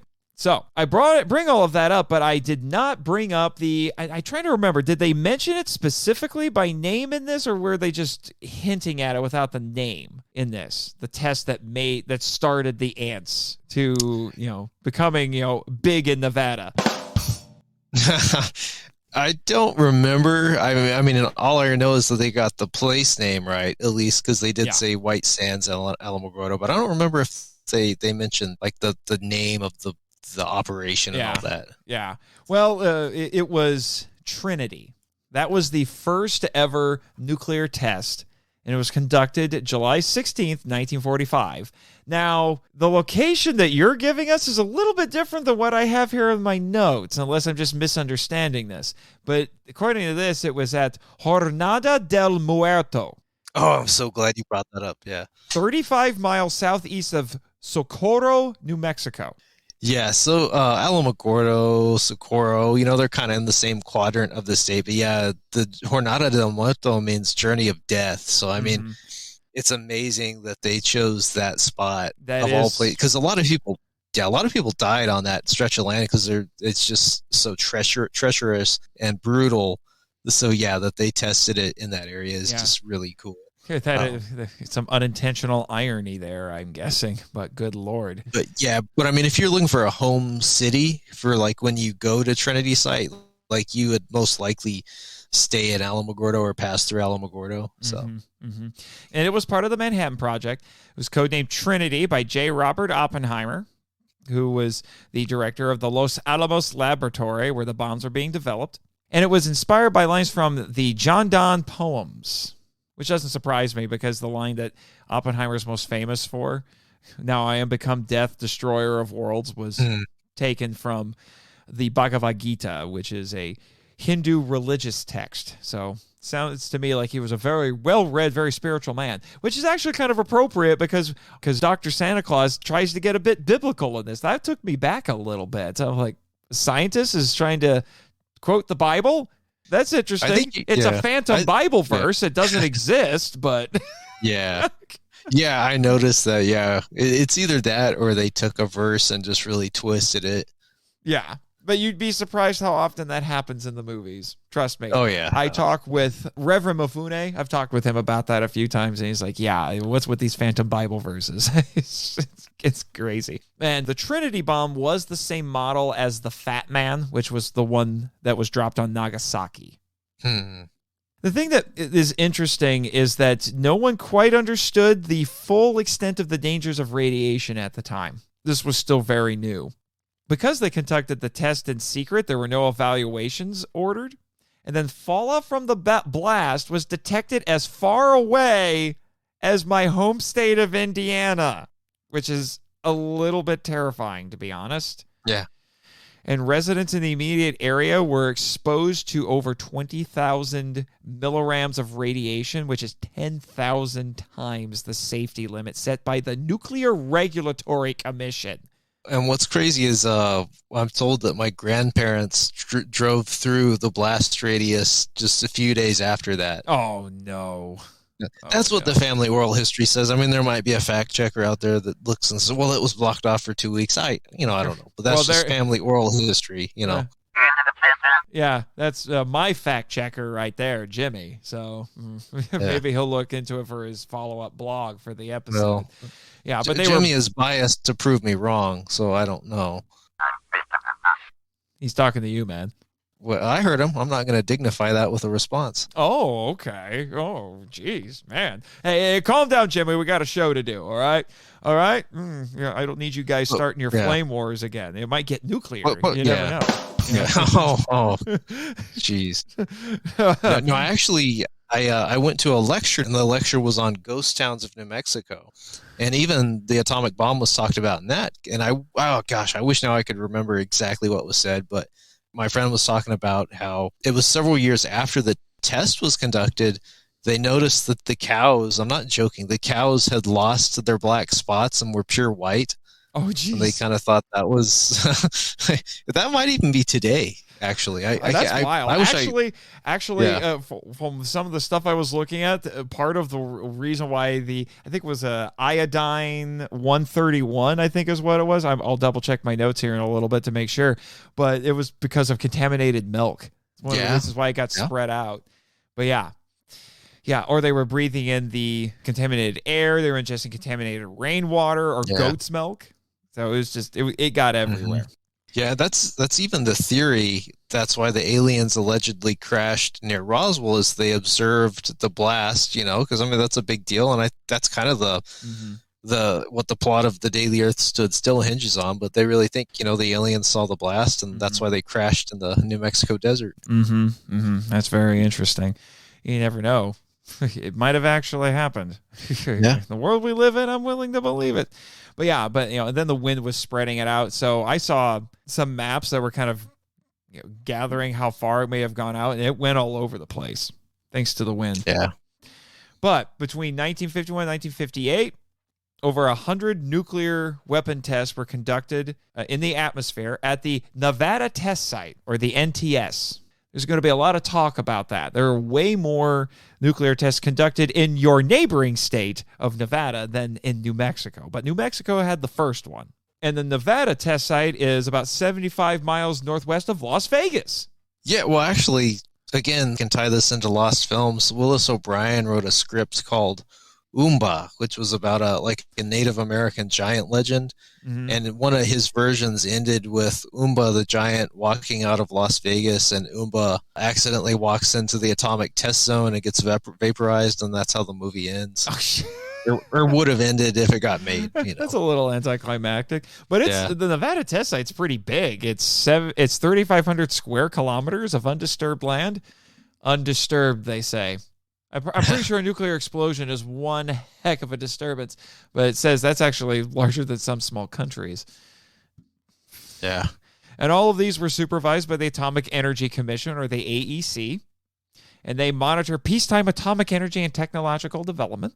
So the first test at the NTS was on January 27th, 1951, and that was with the detonation of a bomb codenamed Shot Able.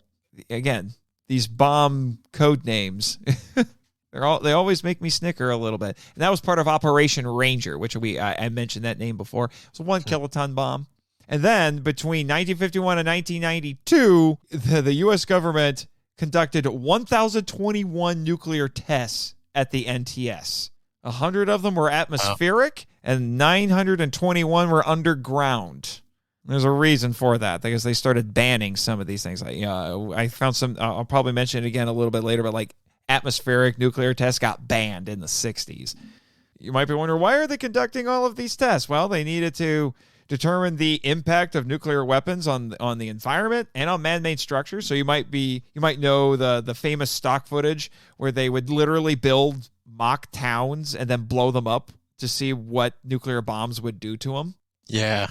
Yep, that's where a lot of that was happening. And also do it to military equipment. They also wanted to find possible peacetime uses for these weapons.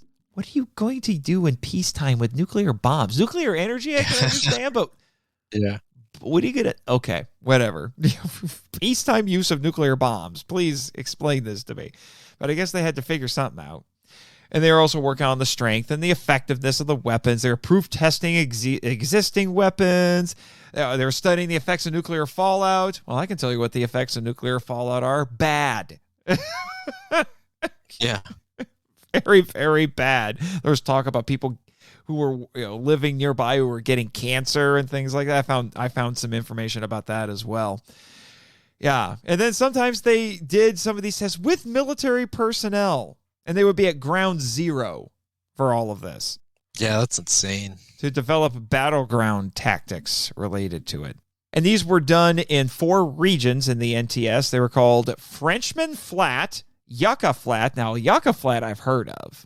And actually, isn't there a movie called The Beast at Yucca Flat or something like that? Is that the one with the giant sheep or something? I'm not... No, God Monster of Yucca Flats. That's it. And it's about a mutated sheep, I think. I'm looking it up right now. I'm beating Jimmy to it. Yeah. The Monster of Yucca Flats. Yeah, here it is. No, The Beast of Yucca Flats. Ah, okay. A 1961 B horror film. Oh, it has Tor Johnson. Yeah, that's what I'm looking at. Is he the Beast of Yucca Flats? Yep, he's the Beast. That's it? The Gosh. plot concerns a Soviet scientist named Joseph Jaworski, who's Tor, who defects and flees to a Nevada test site called Yucca Flats, only to be turned into a mindless monster by atomic radiation stalking the desert. Oh, so it's Amazing Colossal Man or the Incredible Hulk.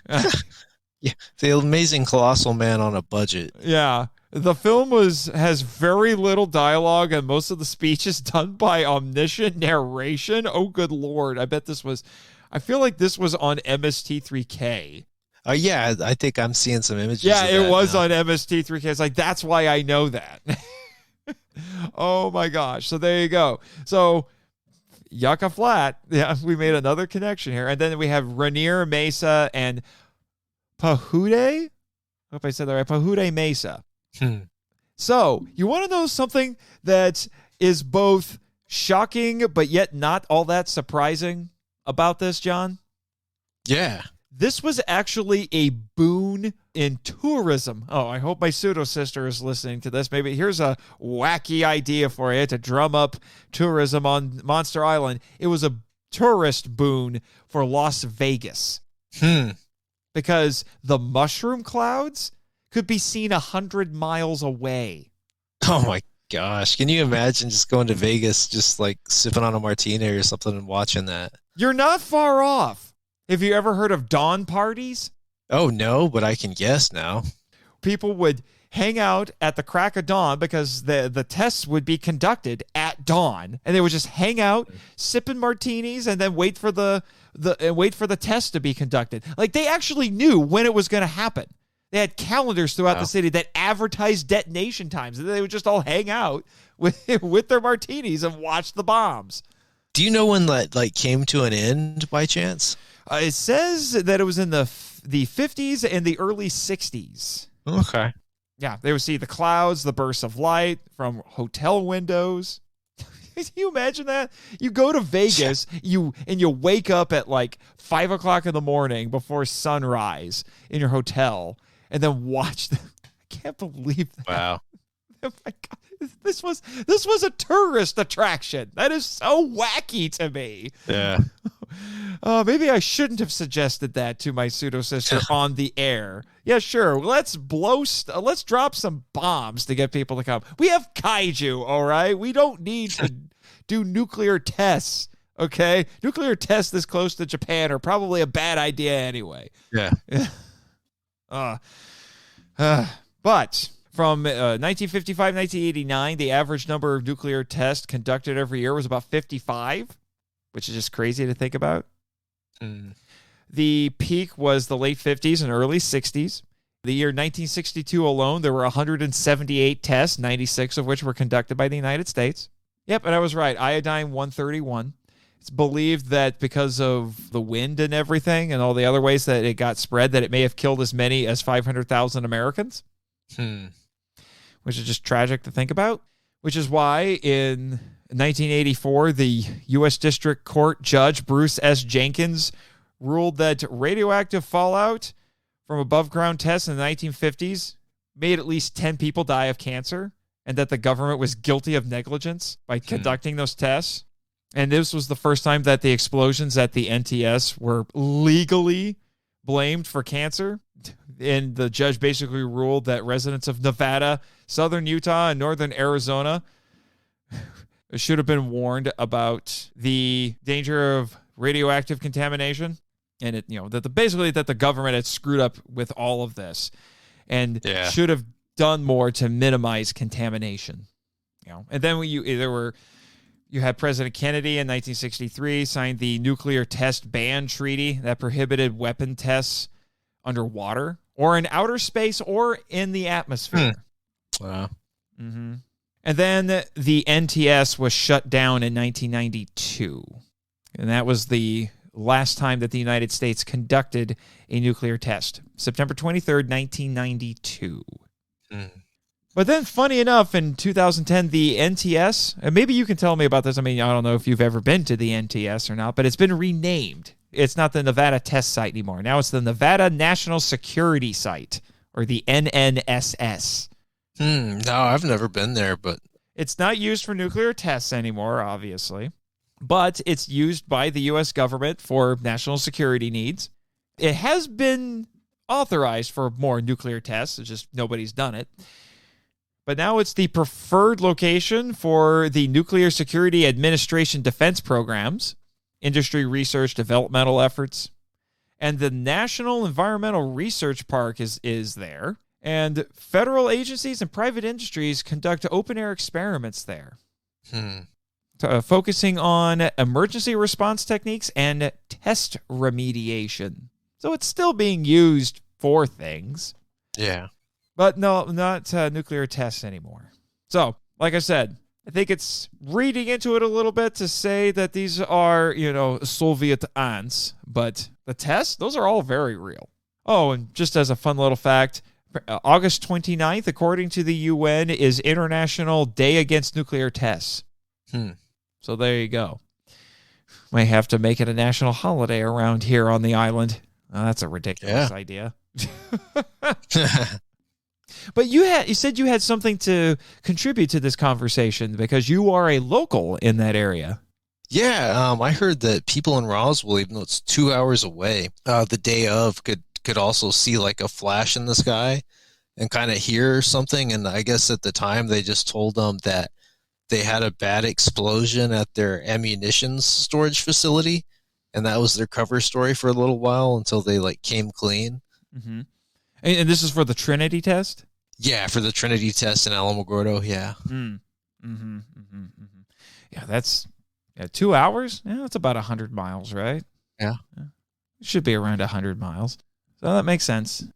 But that's what I had on that. So unless you've got anything else to contribute to that, John, or you, Jimmy, I guess, master interrupter over there, with apologies to Retro Rewind for stealing that little moniker.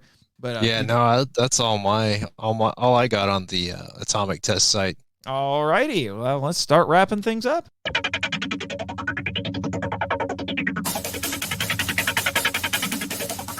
Alrighty.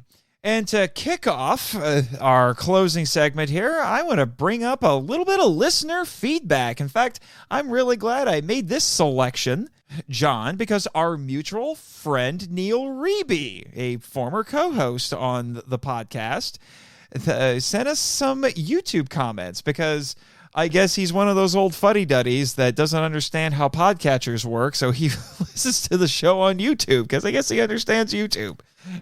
Neil, that was me because I said that I don't understand it well enough either, and that's also how I listen, is just on my YouTubes. On my YouTubes, yeah.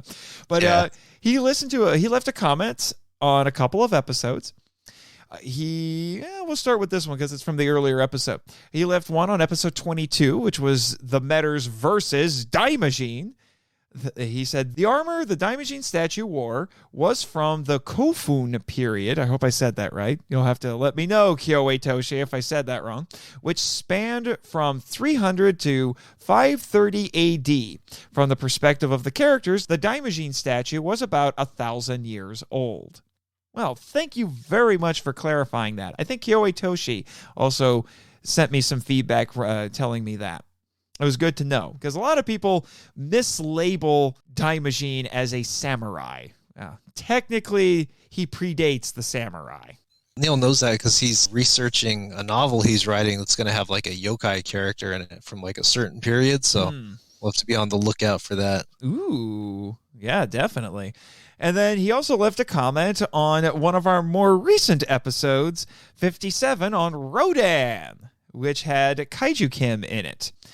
And he says, it's interesting that you had pointed out that Rodan seems like two movies. When I first saw the movie on TV, I missed the first half. By then, the Mega Neuron were no longer a part of the story. The second time I saw the movie, I saw it from the beginning. The whole subplot around the Mega Neuron made me wonder if I was watching the right film. Yeah. That is definitely true. That movie does take a pretty big turn there. Yeah. Once you find out that the Mega Neuron are basically lunch. Breakfast for baby Rodan. Yeah. Like I said, big turn.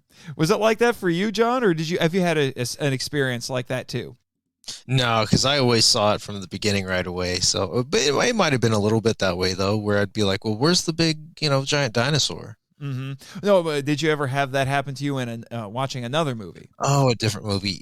Probably. I can't bring one to mind yet. But actually, you know what? Yes. The People That Time Forgot. I was taping it off TV, but the schedules got off. So, like, I jumped in at the part where they're being held in, like, the Naga City of Skulls.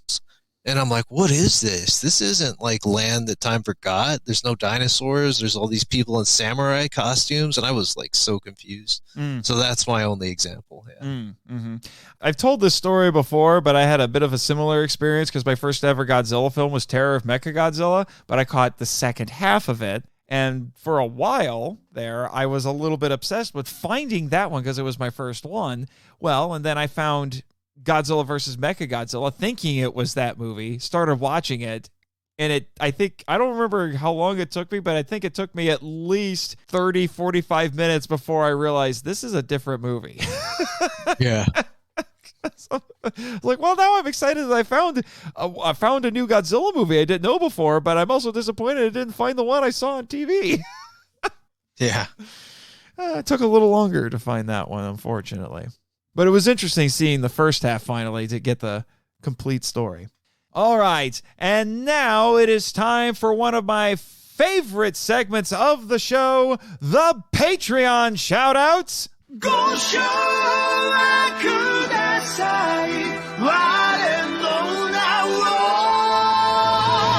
Travis Alexander, Michael Hamilton, Danny Damana, Eli Harris, Chris Cook, Bex from Redeemed Otaku, Damon Noyes, The Cellcast, Eric Anderson, Ted Williams, and my personal favorite, Tofu Fury.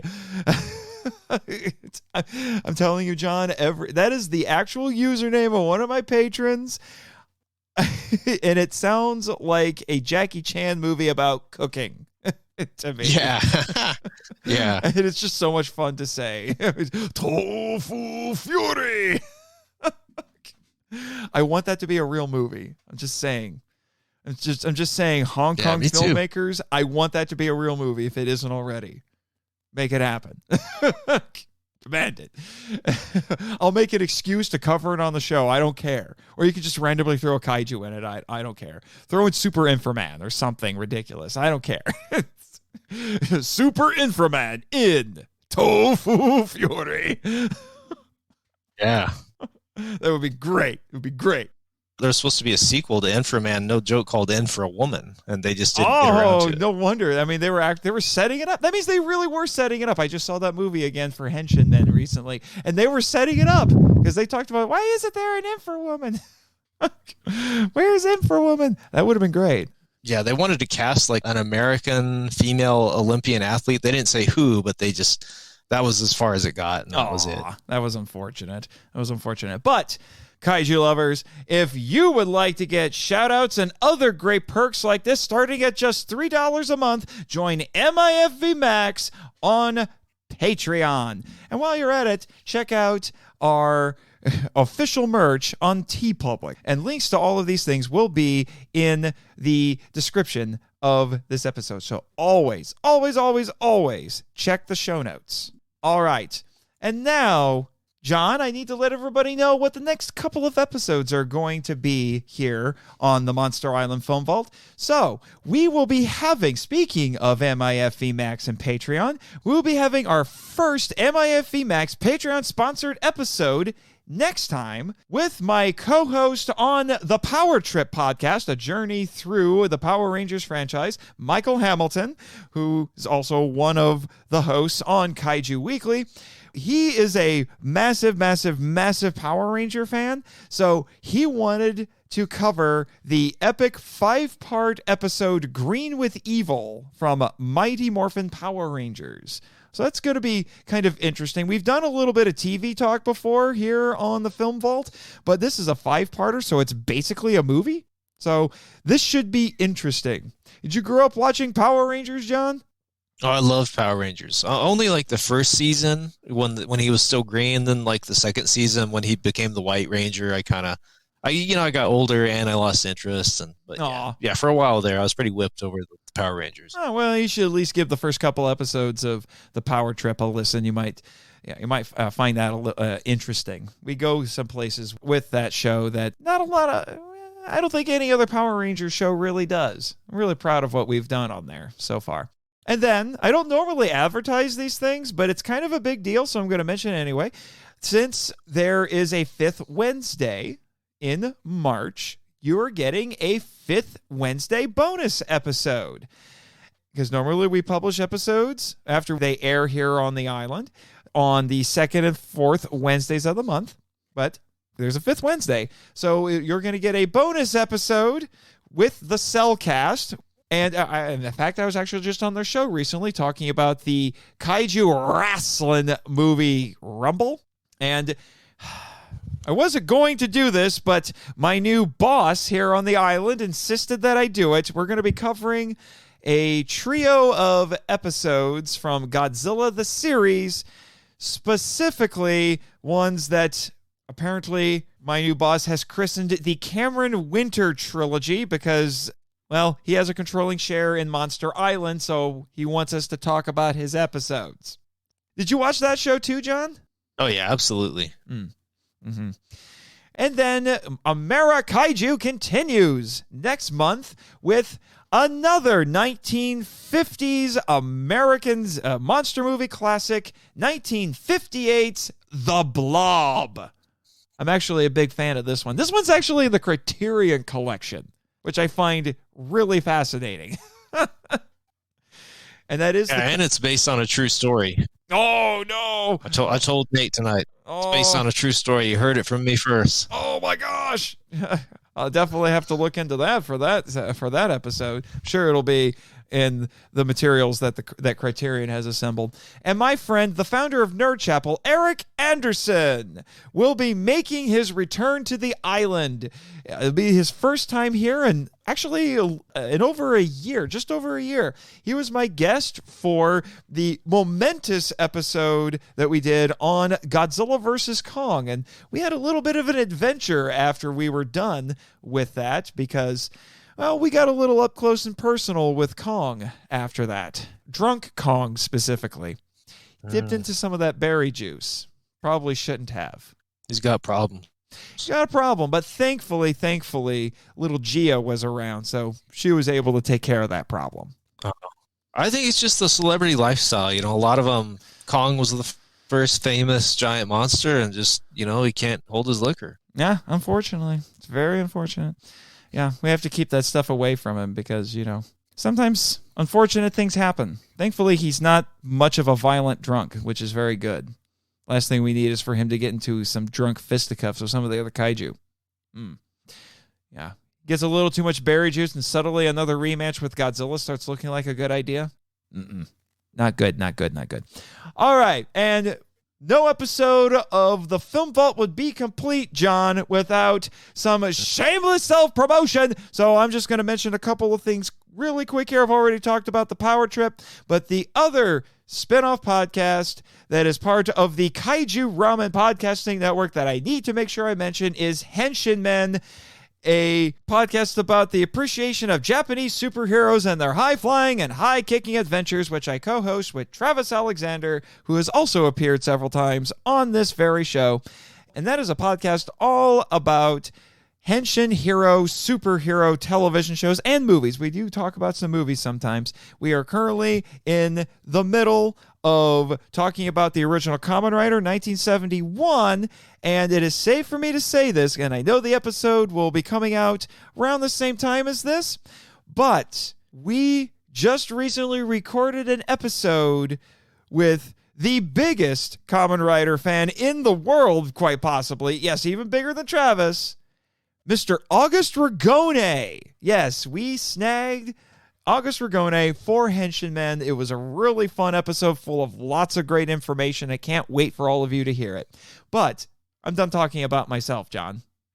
What do you have to share with all the kaiju lovers out there? Hopefully, within a few weeks after this episode airs, I should have the second edition of Kong Unmade out. And it's not like I just added in Godzilla versus Kong and all that. It's actually got a ton of new stuff in it. Each chapter has new information. There's a lot of new entries. We found a lot of old lost films from like the 30s and even the 20s that had giant gorillas in them that are covered. So a lot of new material in the book. Some of which you shared with me as research material for a few episodes. Yeah. Like a certain very infamous one. Was it Peking Man or Mighty Joe Young? I can't remember. No, Yeti. Oh, Yeti. That's right. Yeah, I like Yeti. I like it. Other than the nipple scene. Otherwise, I think it's a pretty good movie. But I have opinions. Listen to the episode. I have opinions. Yeah.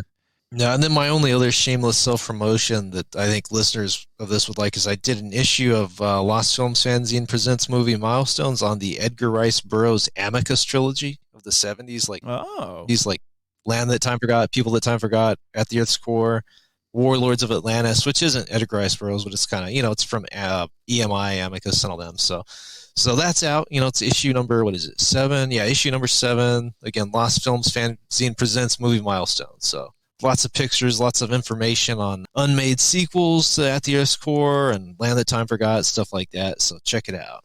Mm-hmm. And as usual, everyone needs to check the show notes for my bibliography. And if you look at past episodes, like I said, almost every single one of them has John's books. Ironically, I did not reference any of John's books because I had John on here. Yeah. And he's not written anything about them. But I promised to send you all of the materials that I used for this episode so that, I don't know, you can do a 50s atomic monster movie book or something. Yeah, it could happen. I mean, I've thought about it, so we'll see. All right. Thank you once again, John, for coming on the show. This was tremendous fun. Tremendous fun. It's always great having you on the show. I had a great time, too. Even if I did have to get the third Matango booster just to get on the island, it was totally worth it. Oh, totally. Yeah, I understand. Just like I said, just watch out for Dr. Dorif. He gave me a shot, too, once. I'm amazed I didn't grow mushrooms in weird places. Yeah. But, we seem to be okay. All right. And with that, Jimmy, cue credits. Thank you for listening to the Monster Island Film Vault, a podcast produced and hosted by Nate Marchand.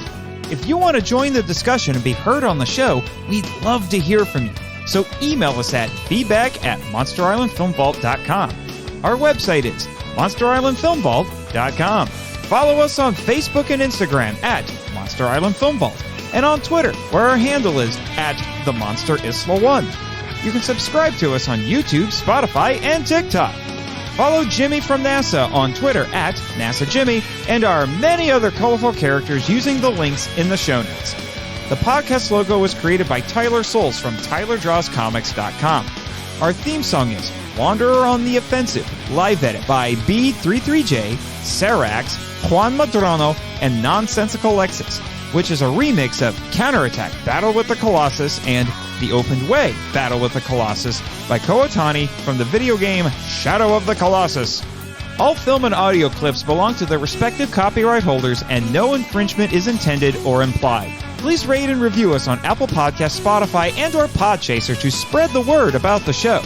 You can also support us by joining MIFV Max on Patreon.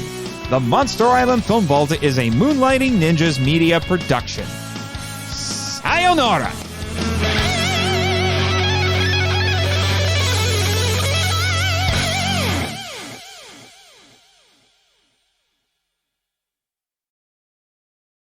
Well, it definitely wasn't hard finding you guys when you have a big tent branded with the Heat logo. You can thank Randy for that. He's a hacker with modest Photoshop skills. I see years of working with Senor Hernandez has only softened you toward him. That's because I have not broken Randy yet. Whoa, calm down there, French fry. No need to speak ill of your boyfriend when he's not around. Monique, you and Randy are together? Not everything in the animated series is based on unfounded rumors. Good to know. Speaking of which, Elsie, where are Randy and Nick?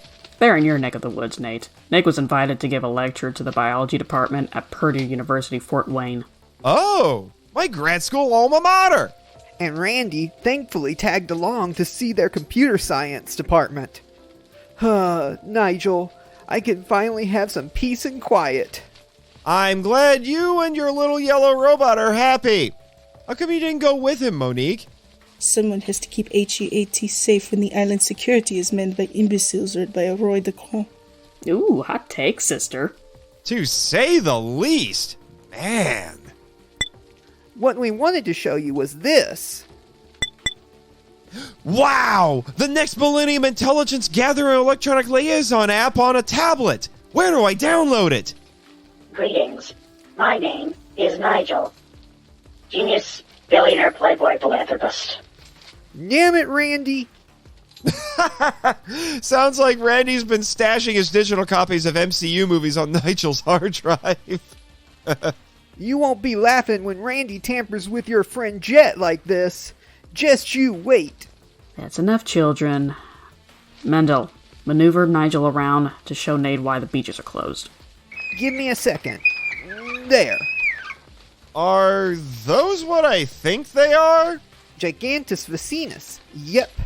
Or as Randy likes to call them, giants. Oh la la, sacre bleu. Oh. Kinda disappointed I didn't think of it during my broadcast today. Anyway, these were found washed up on the beach just before dawn by the night shift mutant security patrol. They called us in to investigate, and since radioactivity was detected, we sent Nigel to gather samples remotely. Preparing to gather sample. I could do this all day. Well, at least he hasn't gotten destroyed today. Sorry, I tend to process traumatic events with dad jokes and... Nigel! No! Zutelor. Headshot. Missy. As I was trying to say, we thought these were the mutated Camponotus vacinas like the ones that ravaged New Mexico and LA in 1954. There are a few of them on the island, but after I examined the samples Nigel brought us, turns out that these aren't quite the same.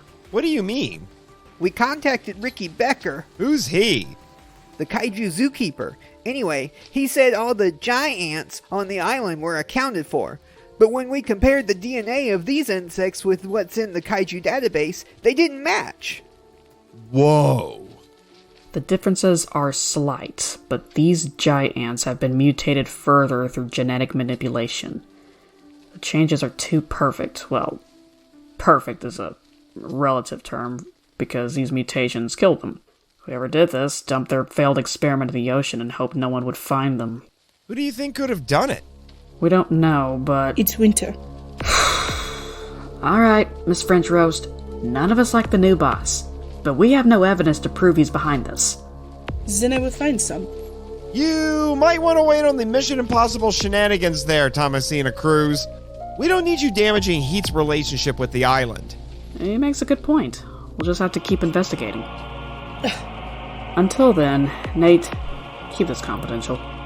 Will do. Now as for... Hey, Nick, what's up? How was... Oh? Text me the data, we'll be there ASAP. Here, honey, take a look at this. I wish we could talk more, Nate, but it looks like an Indiana cryptid is real, so Nick wants us all there to find it and bring it here. You talking about the Beast of Busco? Ah, so you know about Oscar the Turtle. Ha! I grew up in the same county and even know a guy who wrote a stage play about it, so I'm familiar with the local legend. Looks like Oscar's not quite Gamera big, but we'll still need some help capturing it. And with Zilla corralled here on the island, I doubt he'll be able to. Well, if you need transportation and a method of capture, I know Uber's biggest driver.